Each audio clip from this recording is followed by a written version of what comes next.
ತುಳುವಲ್ಲಿ ಚೆನ್ನಾಗಿ ಮಾತಾಡ್ತೀನಿ, ಕನ್ನಡದಲ್ಲಂತೂ ಸ್ವಲ್ಪ ಕಷ್ಟ ಆಗ್ತದೆ. ಮಾತುಗಾರ, ಎಲ್ಲಿಯಾದ್ರೂ ಏನಾದ್ರೂ ನೋಡಿದ್ರೆ ಮಾತಾಡ್ಬೇಕು. ಬಟ್ ಈ ಸಿನಿಮಾದಲ್ಲಿ ಮಾತೇ ಕಡಿಮೆ. ಎಕ್ಸ್ಪ್ರೆಷನ್ ಮೂಲಕ ದುಃಖ, ಕೋಪ, ತಾಪ, ಪ್ರೀತಿ ತೋರಿಸ್ಬೇಕಾಗುತ್ತೆ. ಅದು ಹೇಗೆ ತೋರಿಸುದು ನನ್ನಿಂದ ಆಗುತ್ತಾ ಅಂತೇಳಿ ಈ ವಯಸ್ಸಲ್ಲಿ ಕಿರಿಯನಾಗಿದ್ರು ನಿರ್ದೇಶಕರು ಯಾವಾಗಲೂ ನಿರ್ದೇಶಕರೇ, ಕ್ಯಾಪ್ಟನ್ ಆಫ್ ದಿ ಶಿಪ್. ಆವತ್ತಿಗೆ ಮನೋರಂಜನೆಗೆ ಈ ಯಕ್ಷಗಾನಗಳು ಮತ್ತೆ ನಾಟಕಗಳು ಮತ್ತೆ ಈ ಪುರುಷರ ವೇಷ, ಮತ್ತೆ ಕೋಲ ನೇಮ ಇದೆಲ್ಲ ಸ್ವಾಭಾವಿಕವಾಗಿತ್ತು. ಈ ಕೋಲ ನೇಮ ಎಲ್ಲ ನಮ್ಮ ಭಕ್ತಿ ಮತ್ತೆ ನನ್ನ ಪಾತ್ರ ಮಾಡ್ಲೇಬೇಕು. ನಂಗೆ ಅದಾಗಲ್ಲ ಇದಾಗಲ್ಲ ಅಂತ ಕೂರಕ್ಕಾಗಲ್ಲ. ಮಾಡಿದ್ದೇನೆ. ಕೆನ್ನೆ, ತುಟಿ ಅಲ್ಗಾಡ್ತಾ ಇರ್ತೈತೆ. ಅಷ್ಟು ಕ್ಲೋಸ್ ಅಪ್ ಅಲ್ಲಿ ತೆಗ್ದಿದ್ದಾರೆ ಯಾರು, DOP ಸಂತೋಷ್ ಅವರು. ನನ್ನ ಪಾತ್ರ ಹೆಚ್ಚು ಕಡಿಮೆ ಅದೇ ಪ್ಯಾಟರ್ನ್ ಅಲ್ಲಿ ಇತ್ತು, ಹೆಚ್ಚು ಕಡಿಮೆ ಆಗಿ. ಅದರಲ್ಲಿ ಮೀಸೆಗಡ್ಡ ಏನಿಲ್ಲ, ಇದರಲ್ಲಿ ಮೀಸೆಗಡ್ಡ ಏನಿಲ್ಲ. ಒಬ್ಬ ದೈವದ ಚಾಕರಿಯವ ಈ ಸಿನಿಮಾದಲ್ಲಿ. ಸರ್ ನಮಸ್ಕಾರ. ನಮಸ್ತೆ. ಆರಾಮ ಸರ್? ತುಂಬಾ ಚೆನ್ನಾಗಿದೆ. ನೀವು ಹೇಗಿದ್ದೀರಾ ಸರ್? ಆರಾಮಾಗಿದ್ದೇನೆ. ಓಕೆ ಸರ್, ಫಸ್ಟ್ ನಿಮ್ಗೆ ಈ ದಸ್ಕತ್ ಸಿನಿಮಾದಲ್ಲಿ ಈ ಒಂದು ಕ್ಯಾರೆಕ್ಟರೈಸೇಷನ್ ಹೇಗೆ ಬಂತು ಸರ್? ನಿಮ್ಗೆ ಹೇಗೆ, ಯಾರು ಅಪ್ರೋಚ್ ಮಾಡಿದ್ರು, ಹೇಗೆ ಅಪ್ರೋಚ್ ಮಾಡಿದ್ರು? ನಾನು ಒಂದೆರಡು ಸಿನಿಮಾಗಳನ್ನು ಮುಗಿಸಿ ಮನೆಯಲ್ಲಿರ್ಬೇಕಾದ್ರೆ ನಿರ್ದೇಶಕರು ಅನೀಶ್ ಅವರು ಫೋನ್ ಮಾಡಿದ್ರು. ಆಕ್ಚುಲಿ ಅದಕ್ಕಿಂತ ಮುಂಚೆ ಅವ್ರದ್ದೊಂದು ವೆಬ್ ಸೀರೀಸ್ ಅಲ್ಲಿ ನಾನು ಅಭಿನಯಿಸಿದ್ದೆ.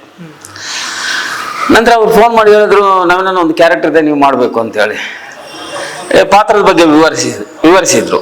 ವಿವರಿಸ್ತಾ ಹೋಗುವಾಗ ನಾನು ಕೇಳಿದೆ, ಈ ಪಾತ್ರ ನಾನು ಮಾಡ್ಬೋದಾ? ಯಾಕಂದ್ರೆ ನನ್ನ ಕ್ಯಾರೆಕ್ಟರ್ಗೂ ಆ ಪಾತ್ರಕ್ಕೂ ಅಜಗಜಾಂತರ ಇದೆ. ಅದರಲ್ಲಿ ನಾನು ಹೆಚ್ಚಾಗಿ ಮಾತುಗಾರ, ತುಳುವಲ್ಲಿ ಚೆನ್ನಾಗಿ ಮಾತಾಡ್ತೀನಿ, ಕನ್ನಡದಲ್ಲಂತೂ ಸ್ವಲ್ಪ ಕಷ್ಟ ಆಗ್ತದೆ. ಮಾತುಗಾರ, ಎಲ್ಲಿಯಾದ್ರೂ ಏನಾದ್ರೂ ನೋಡಿದ್ರೆ ಮಾತಾಡ್ಬೇಕು. ಬಟ್ ಈ ಸಿನಿಮಾದಲ್ಲಿ ಮಾತೇ ಕಡಿಮೆ. ಎಕ್ಸ್ಪ್ರೆಷನ್ ಮೂಲಕ ದುಃಖ, ಕೋಪ, ತಾಪ, ಪ್ರೀತಿ ತೋರಿಸ್ಬೇಕಾಗುತ್ತೆ. ಅದು ಹೇಗೆ ತೋರಿಸುದು ನನ್ನಿಂದ ಆಗುತ್ತಾ ಅಂತೇಳಿ ಈ ವಯಸ್ಸಲ್ಲಿ ಕಿರಿಯನಾಗಿದ್ರು ನಿರ್ದೇಶಕರು ಯಾವಾಗಲೂ ನಿರ್ದೇಶಕರೇ, captain of the ship. So ನಾನು ಮೊದ್ಲು ಕೇಳಿದೆ, ಮಾಡ್ಬೋದಾ? ಇಲ್ಲ, ನಾನು ನಿಮ್ಮ ಹತ್ರ ಮಾಡಿಸ್ತೇನೆ ಅಂತ ಹೇಳಿದ್ರು. ಸರಿ, ನಾನು 0 ಆಗಿ ಹೋದೆ. ಇದು ನಿಮ್ದು ಮೀಸೆ ಎಲ್ಲ ತೆಗಿಬೇಕು ಅಂದ್ರು. ಆಯ್ತು ಅಂದೆ. ಮೀಸೆ ಎಲ್ಲ ತೆಗೆದು ನೀಟಾಗಿ ಹೋದೆ. ಸ್ವಲ್ಪ ಕೂದಲು ಕಡಿಮೆ ಇತ್ತು. ಕೂದಲಿಗೆ ವ್ಯವಸ್ಥೆ ಅವರು ಮಾಡಿದ್ರು ನಿರ್ದೇಶಕರು. ಒಂದ್ಸಲ ಒಂದು ಟೆಸ್ಟ್ ಲುಕ್ ಅಂತ ನೋಡಿದ್ರು. ಸರಿ, ಓಕೆ. ನಾನು ಅವತ್ತಿನಿಂದ ಅವರು ಡೇಟ್ಸ್ ಕೊಟ್ಟಾಗಿನಿಂದ ನಾನು ಅಲ್ಲಿ ನವೀನ್ ಬೋಂದೇಲ್ ಅಂತ ಮರೆತು ಬಿಟ್ಟು ಆ ತನಿಯಾಗಿದ್ದೆ. ಯಾಕಂದ್ರೆ ಆ ಊರಿನಲ್ಲಿ ನಾವು ಸಿನಿಮಾ ಮಾಡ್ತಾ ಇದ್ದೀವಿ, ಚಿತ್ರೀಕರಣ ಮಾಡ್ತಾ ಇರುವಾಗ ಕೆಲವೊಂದು ಕಡೆ ಈ ಕಲೆಗೆ ಸಂಬಂಧಪಟ್ಟಂತವರು ಕೆಲಸ ಮಾಡುವಾಗ ಅವ್ರ ಜೊತೆ ಮಿಂಗಲಾಗಿ ನಾವು ಕೆಲಸ ಮಾಡೋದು. ಮತ್ತೆ ನಮ್ಮ ಬಟ್ಟೆಗಳನ್ನ, ಈಗ ಸಿನಿಮಾ ಅಂದ ತಕ್ಷಣ ನಾವು ಒಂದು ಒಳ್ಳೊಳ್ಳೆ ಬಟ್ಟೆ ಅಲ್ಲ, ಪಾತ್ರಕ್ಕೆ ತಕ್ಕಂತ ಬಟ್ಟೆಗಳು. ಅದು ಎಷ್ಟು ಗಲೀಜಾಗಿರುತ್ತೆ ಅದನ್ನೆಲ್ಲ ಮೈಂಡ್ ಸೆಟ್ ನಿರ್ದೇಶಕರು ಇತ್ತು. ಆಗ ನಾವೇನ್ ಮಾಡ್ತಾ ಇದ್ವಿ ಅಂದ್ರೆ, ನಾವು ಕೂಡ ಆ ಪಾತ್ರದ ತೂಕವನ್ನು ಅರಿತು ಅಲ್ಲಿನ ಪಾತ್ರಧಾರಿಗಳ ಜೊತೆ ಮಾತಾಡೋದು, ಮತ್ತೆ ಈ ಸೆಟ್ ವರ್ಕರ್ ಜೊತೆ ಮಾತಾಡೋದು. ಅವ್ರು ಏನಾದ್ರು ಒಂದು ಚಿತ್ರ ಬಿಡಿಸ್ಬೇಕಾದ್ರೆ, ಇಲ್ಲ ಒಂದು ಹುಲಿ ವೇಷದ ಮಾಡ್ಬೇಕಾದ್ರೆ ಅವ್ರಿಗೊಂದು ಸ್ವಲ್ಪ ಸಹಾಯವಾಗಿ ನಾವು ಮಾಡೋದು. ಇದು ನಮ್ಮನ್ನ ಪಾತ್ರಕ್ಕೆ ಪೂರಕವಾಗಿ ನಮ್ಮನ್ನು ಕರ್ಕೊಂಡೋಯ್ತು. ಟೋಟಲ್ ಆ ಸಿನಿಮಾದಲ್ಲಿ, ಈ ದಸ್ಕತ್ ಸಿನಿಮಾದಲ್ಲಿ ಸಂಸ್ಕೃತಿ ಇದೆ, ತುಳುನಾಡಿನ ಸಂಸ್ಕೃತಿ ಇದೆ. ಮೊದಲಿಗೆ ಕೋಳಿ ಅಂಕ, ಮತ್ತೆ ಆಟಿಕಳಂಜ, ಮತ್ತೆ ಪುರುಷರ ವೇಷ ಅಂತ ಇದೆ. ಮತ್ತೆ ಇದನ್ನೆಲ್ಲ ನಾವು ನೋಡಿದ್ದೇವೆ. ಬಟ್ ನಾನು ಮಂಗಳೂರಿಗನಾಗಿ ಈ ಪುರುಷರ ವೇಷವನ್ನು ನೋಡೇ ಇಲ್ಲ. ಹೌದು ಸರ್, ಅದ್ರ ಬಗ್ಗೆ ಹೇಳಿ ಸರ್. ಅದು ಹಿಂಗಿರುತ್ತೆ, ಏನು ನೀವೇನ್ ತಿಳ್ಕೊಂಡ್ರಿ, ನಿಮ್ಮನ್ನ ಏನ್ ಸರ್ಪ್ರೈಸ್ ಮಾಡ್ತಾ ಅದ್ರಲ್ಲಿ? ನಾನು ಮಂಗಳೂರಿನ ಸಿಟಿ ಏರಿಯಾದಲ್ಲಿ ಇರೋದ್ರಿಂದ ಈ ಮಂಗಳೂರಿನ ಗ್ರಾಮಾಂತರ ಪ್ರದೇಶಗಳಲ್ಲಿ ಈ ಕೃಷಿಕರು ತಮ್ಮ ಮನರಂಜನೆಗಾಗಿ ಮೀಸಲಿಟ್ಟಂತ ಅದು ಒಂದು ವೇಷ. Okay okay. ಅದರಲ್ಲಿ ನಮ್ಮ ತುಳುನಾಡಿನ ಸಂಸ್ಕೃತಿಯ ಈ ಎಲ್ಲ ಜಾತಿ ಮತ ಬಾಂಧವರೆಲ್ಲ ಸೇರಿ ಹೆಂಗಿರ್ತಾರೆ ಎಂಬುದನ್ನು ಇನ್ನೊಬ್ಬರಿಗೆ ತೋರಿಸುವಂಥದ್ದು ಅದೊಂದು ಕಲೆ. ಓಕೆ. ಅದರಲ್ಲಿ ಈಗ ಹಿಂದೂಗಳೇ ಕ್ರಿಶ್ಚಿಯನ್ ವೇಷ ಮಾಡಿ, ಮತ್ತೆ ಮುಸ್ಲಿಂ ಅವರ ವೇಷ, ಮತ್ತೆ ಪ್ರತಿಯೊಂದು ನಮ್ಮ ತುಳುನಾಡಿನಲ್ಲಿ ಯಾವೆಲ್ಲ ಸಂಸ್ಕೃತಿ ಇದೆ ಎಲ್ಲವನ್ನು ಅದರಲ್ಲಿ ಬಿಂಬಿಸಿ ಓಕೆ. ಅದನ್ನು ತೋರಿಸುವುದು. ಈಗ ನಾವು ದೇವಸ್ಥಾನದಲ್ಲಿ ಒಂದು ದೇವರನ್ನು ಹೊತ್ಕೊಂಡು ರಥ ಇರುವಂತದ್ದು ಎಲ್ಲ ಇದೆ, ಅದನ್ನು ಕೂಡ ಪ್ರತಿಕೃತಿ ಅಂತ ಹೇಳ್ತೀವಲ್ಲ ಅದನ್ನು ತೋರಿಸುವಂಥದ್ದು ತುಂಬಾ ಚೆನ್ನಾಗಿರುತ್ತೆ. ಒಂದು ರಾತ್ರಿ ಹೊತ್ತಿಗೆ 7 ಗಂಟೆ ನಂತರ ಮನೆ ಮನೆಗೆ ಹೋಗಿ ಅದನ್ನು ಪ್ರದರ್ಶಿಸುವಾಗ ಜನರು ಮೊದಲಿಗೆ ಈ ಟಿವಿ ಇಲ್ಲದ ಸಮಯದಲ್ಲಿ ಮನೋರಂಜನೆ ಅಂತ ಬೇಕಿತ್ತು. ಆಗ ಈ ಮಂಗಳೂರಲ್ಲಿ ಚೆನ್ನಮಣೆ, ಚದುರಂಗ ಇಂಥದ್ದೆಲ್ಲ ಇತ್ತು. ಈ ಆವತ್ತಿಗೆ ಮನೋರಂಜನೆಗೆ ಈ ಯಕ್ಷಗಾನಗಳು ಮತ್ತೆ ನಾಟಕಗಳು ಮತ್ತೆ ಈ ಪುರುಷರ ವೇಷ ಮತ್ತೆ ಕೋಲ ನೇಮ ಇದೆಲ್ಲ ಸ್ವಾಭಾವಿಕವಾಗಿತ್ತು. ಈ ಕೋಲ ನೇಮ ಎಲ್ಲ ನಮ್ಮ ಭಕ್ತಿ ಮತ್ತೆ ಭಕ್ತಿಗೆ ಸೀಮಿತವಾಗಿದ್ದದ್ದು. ಅದನ್ನು ನಾವು ಮೊದಲೆಲ್ಲ ರಾತ್ರಿ ಫುಲ್ಲು ಮಾಡ್ತಾ ಇದ್ವಿ. ಈಗ ಸ್ವಲ್ಪ ಸಮಯದ ಅಭಾವ ಇದೆ, ತುಂಬಾ ಸಮಯ ಸೀಮಿತವಾಗಿ. ಈಗ ಯಕ್ಷಗಾನ ಕೂಡ ಅಷ್ಟೇ ಸೀಮಿತವಾಗಿದೆ. ಇಂಥ ಈ ಅಳಿದುಳಿದ ಈ ಸಂಸ್ಕೃತಿಯನ್ನು ಈ ಸಿನಿಮಾ ಮೇಲಕ್ಕೆ ತಂದು ನಿಲ್ಲಿಸಿದೆ. ನನಗೆ ಗೊತ್ತೇ ಇಲ್ಲ. ನಾನು ನಿರ್ದೇಶಕರು ಅನೀಶ್ ಅದು ನಾನು ನೋಡಿಲ್ಲ. ಬಟ್ ಆ ವಿಷಯ ಈ ಸಿನಿಮಾದಲ್ಲಿ ನಾನು ನೋಡೋ ಮುಂಚೆನೆ ಈ ಆ ವೇಣೂರು ಪರಿಸರದಲ್ಲಿ ಒಂದ್ಸಲ ನಾನು ನೋಡಿದೆ. ಎಲ್ಲರೂ ಬಂದು ವೇಷ ಹಾಕಿ ಮತ್ತೆ ಮನೆ ಮನೆಗೆ ಹೋಗುದು ನಾನು ಕಣ್ಣಾರೆ ನೋಡಿದೆ.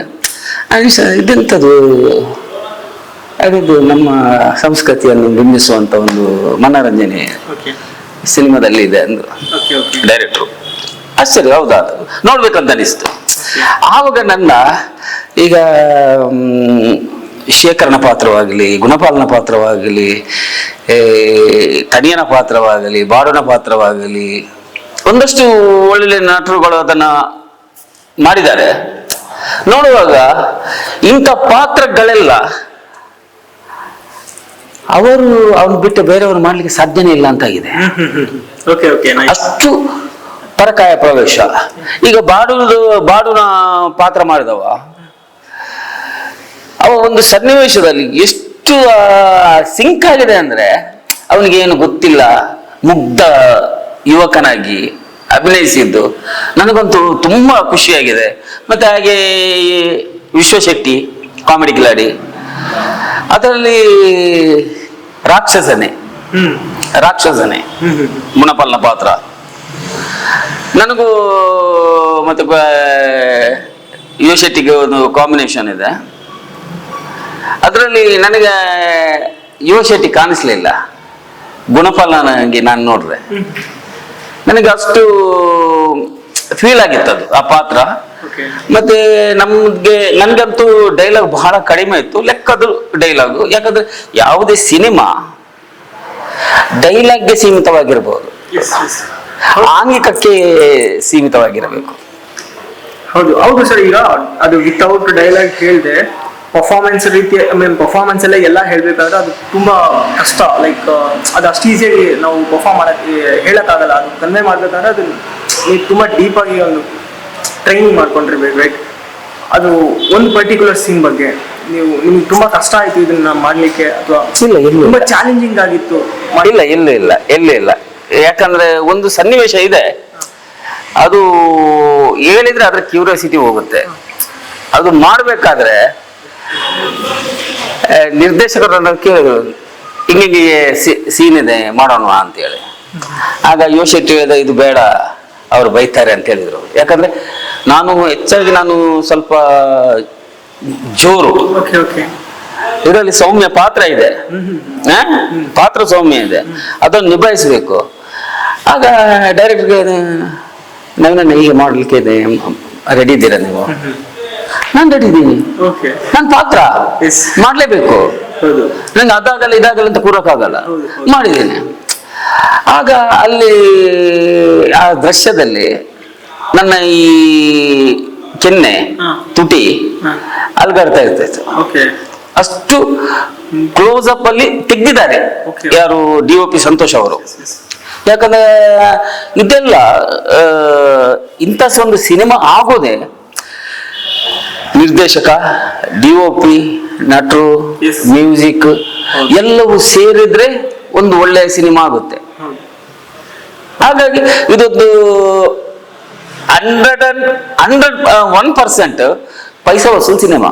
ಓಕೆ. ಪ್ರತಿಯೊಂದು ನಮ್ಮ ಭಾರತದಲ್ಲಿ ಇದರ ಮೂಲ ಕಂಟೆಂಟ್ ನಮ್ಮ ಮೂಲ ಭಾರತಕ್ಕೆ ಸೀಮಿತವಾಗಿದೆ. ಅದು ಮಂಗಳೂರಿಗೆ ಮತ್ತೆ ಕನ್ನಡಕ್ಕೆ, ತಮಿಳಿಗೆ ಅಂತ ಏನಿಲ್ಲ. ಮೂಲ ಕಂಟೆಂಟ್ ಇಡೀ ಭಾರತಕ್ಕೆ ಇದೆ.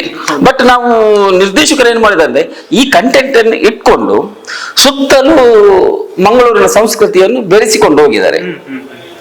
ಹಾಗಾಗಿ ಇದು ಮಂಗಳೂರಿಗೂ ತುಂಬಾ ಇಷ್ಟ ಆಗಿದೆ, ಬೆಂಗಳೂರಿಗೆ ಅವರಿಗೆ ಇದು ತುಂಬಾ ಇಷ್ಟ ಆಗಿದೆ. ಇತ್ತೀಚೆಗೆ ಬರುವಂತ ಸಿನಿಮಾಗಳೆಲ್ಲ ಮಂಗಳೂರಿನ ಕಂಟೆಂಟ್ ಇರೋದರಿಂದ, Yes. ಉದಾಹರಣೆ ಕಾಂತಾರವಾಗ್ಲಿ ಎಲ್ಲ ಹಿಟ್ ಆಗಿದೆ. Yes, yes. ಹಾಗೆ ಇದು ಕೂಡ ಅದೇ ರೀತಿ ಇದೆ, ಹೌದು. ಸ್ವಲ್ಪ ಇದೆ. ಹಾಗಾಗಿ ಇಷ್ಟ ಆಗಿದೆ. ಇನ್ನು ನಮ್ಮ ಬೆಂಗಳೂರಿನ ಜನರು ಈ ಸಿನಿಮಾವನ್ನು ನೋಡಿ ಪ್ರೋತ್ಸಾಹಿಸಿ, ಅನೀಶ್ ಕುಮಾರ್ ವೇಣೂರು ಹೊಸ ನಿರ್ದೇಶಕ, ಬಟ್ ಹೊಸ ನಿರ್ದೇಶಕ ಹೌದು, ಬಟ್ ನಟ ಅಲ್ಲ. ಅದಕ್ಕಿಂತ ಮುಂಚೆ ಕಾಮಿಡಿ ಕಿಲಾಡಿಯಲ್ಲಿ ಮಾಡಿದ್ದಾರೆ, ರಂಗಭೂಮಿಯಲ್ಲಿ ಮಾಡಿದ್ದಾರೆ, ತುಂಬಾ ಅನುಭವಗಳಿವೆ. ಈ ಅನುಭವಗಳನ್ನು ಸೇರಿಸಿ ಈಗ ಒಬ್ಬ ನಿರ್ದೇಶಕನಾಗಿದ್ದಾರೆ. ಅಷ್ಟೇ ಒಳ್ಳೊಳ್ಳೆ ನಟರುಗಳಿಂದ ಒಳ್ಳೊಳ್ಳೆ ಅಭಿನಯವನ್ನು ತೆಗೆಸಿದ್ದಾರೆ. ಇದಕ್ಕೆ ಸಾಕ್ಷಿ ದಸ್ಕತ್ ಇದೆ. ಓಕೆ. ಹೌದು. ಹೌದು ಸರ್. ದೆನ್ ಸರ್, ಈಗ ನೀವು ಕಾಂತಾರ ಬಗ್ಗೆ ಹೇಳಿದ್ರಿ ಅಲ್ವಾ? ಕಾಂತಾರದಲ್ಲಿ ನೀವು ನಿಮ್ದು ಒಂದು ಕ್ಯಾರೆಕ್ಟರ್ ಇದೆ, ನೀವು ಒಂದು ಕ್ಯಾರೆಕ್ಟರ್ ಪ್ಲೇ ಮಾಡಿದ್ರೆ, ಅಂಡ್ ಆ ಒಂದು ವೈಬು ಈ ಒಂದು ವೈಬು ನಿಮ್ಗೆ ಎಷ್ಟು ಮ್ಯಾಚ್ ಆಯ್ತು? ಲೈಕ್ ಇದು ಕೂಡ ಅದೇ ಪ್ಯಾಟರ್ನ್ ಅಲ್ಲಿ, ಅಂದ್ರೆ ಹೆಚ್ಚು ಕಮ್ಮಿ ಅದೇ ರೀತಿಲಿ ನನ್ನ ಪಾತ್ರ ಹೆಚ್ಚು ಕಡಿಮೆ ಅದೇ ಪ್ಯಾಟರ್ನ್ ಅಲ್ಲಿ ಇತ್ತು, ಹೆಚ್ಚು ಕಡಿಮೆ ಆಗಿ. ಅದರಲ್ಲಿ ಮೀಸೆಗಡ್ಡ ಏನಿಲ್ಲ, ಇದರಲ್ಲಿ ಮೀಸೆಗಡ್ಡ ಏನಿಲ್ಲ. ಒಬ್ಬ ದೈವದ ಚಾಕರಿಯವ ಈ ಸಿನಿಮಾದಲ್ಲಿ. ಅದನ್ನು ಎಷ್ಟು ಚೆನ್ನಾಗಿ ಪ್ರೆಸೆಂಟ್ ಮಾಡಿದ್ದಾರೆ ಅದರ ನಿರ್ದೇಶಕರು, ಯಾರಿಗೂ ನೋವಾಗದಾಗೆ.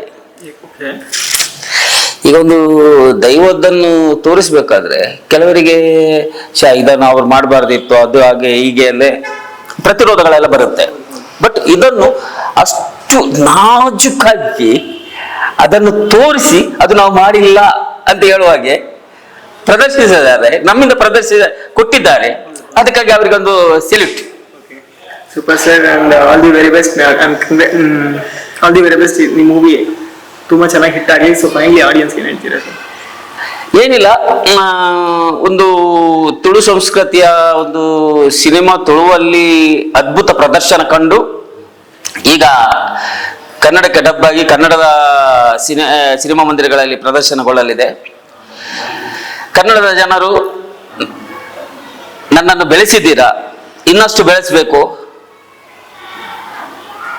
ಈ ಮೂಲಕ ನಾನು ಮನೆ ವಾಹಿನಿ ಮೂಲಕ ಕೇಳ್ಕೊಳ್ತೇನೆ ಅಂದ್ರೆ, ಕನ್ನಡ ಚಿತ್ರವನ್ನ ಚಿತ್ರಮಂದಿರದಲ್ಲಿ ನೋಡಿ.